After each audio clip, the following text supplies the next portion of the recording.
هنتكلم عن الديزاين بتاع المتحف. ايوه. احنا دلوقتي يا جماعه في متحف المصري بالتحرير. بنلف ونرجع. ماشي. الديزاين ده لما مريت جه شاف المقابر بتاعت المصريين القدماء، شافها ان هي فيها تكدس. مش احنا حتى البيوت المصريه معظمها يعني تلاقي الصالون جنب مش عارفه ايه جنب ايه، الحاجه كلها كده. هو ده نفس الحوار، هم عملوا كده، فعشان كده يعني اقتبس المشهد ده وحطه في المتحف، خلى الشكل متكدس او ما فيش حته فاضيه، لان هم كانوا بيحبوا كده، وده الديزاين بتاعهم. ودي احلى حاجه اصلا، يعني دي احلى حاجه. وانا قاعده كده شايفه اجدادي هنا واجدادي هنا واجدادي فوق واجدادي تحت. انا زمان لما كنت باجي كنت بقول هو ليه المتحف متصمم بالشكل ده؟ ليه في طرقه هنا وطرقه هنا ومش عارف ايه؟ طب ما كان يبقى كل مره واحده مع بعضه.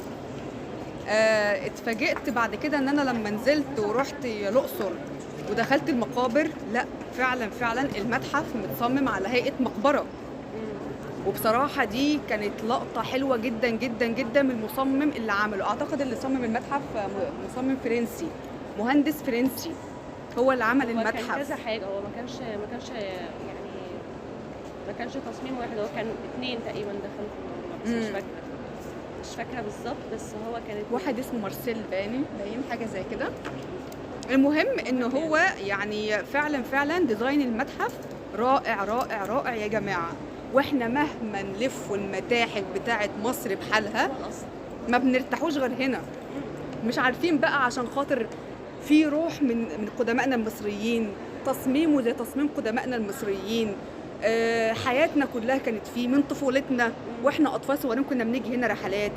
كبرنا وبقينا لما نيجي هنا بعد ما فهمنا يعني ايه حضاره مصريه ويعني ايه اثار مصريه، هيفضل هو رقم 1 بالنسبه لنا احنا كمصريين. احنا اصلا مسمينه ايه؟ بيتنا. والله هو بيتنا التاني. والله العظيم انا بالنسبه لي لما حد يقول لي رايحه فين اقول له رايحه بيت جدي، رايحه اسلم على اجدادي، انا رايحه ده بيت جدي. تحس ان المكان ده فيه روح بتشدنا احنا كمصريين، والله العظيم بجد. يعني مهما شفت متاحف ومهما رحت متاحف ما برتاحش غير هنا. لا، وطول ما انا ماشيه اقول ده عمي، ده اخويا، ده انا، ده حرفيا والله العظيم احنا بنشوف شكلنا في الاثار. عشان كده دايما بقول لما حد يبقى نفسه يشوف قدمائنا المصريين كانوا عاملين ازاي، يروح هو يبص في المرايه. يعني ايناس في منها كتير قوي. وانت كمان. ايناس في منها كتير قوي. في منك كتير جدا. ايه ده؟ في مني اهو شبهي وشبهك. لا بجد واحنا ماشيين ايه ده؟ انا شفت منك كتير جدا. والراجل بتاع فتافيت السكر ده اللي لسه مش فاكره اسمه كده، والله العظيم ضحكني. لا بجد احنا طول ما احنا ماشيين لوجي تقول ايه؟ شبه عمي، شبه خالي، شبه اخويا، وانا اقول لها شبه ماما، شبه اختي.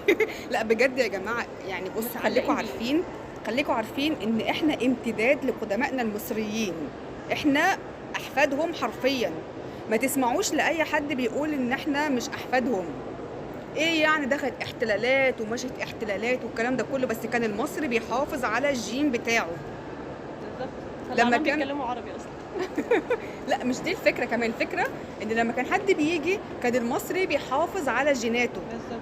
يعني لما كان مثلا يجي اي احتلال كان المصريين بيحاولوا ان هم ما يتجوزوش منهم عشان يحافظوا على جيناتهم.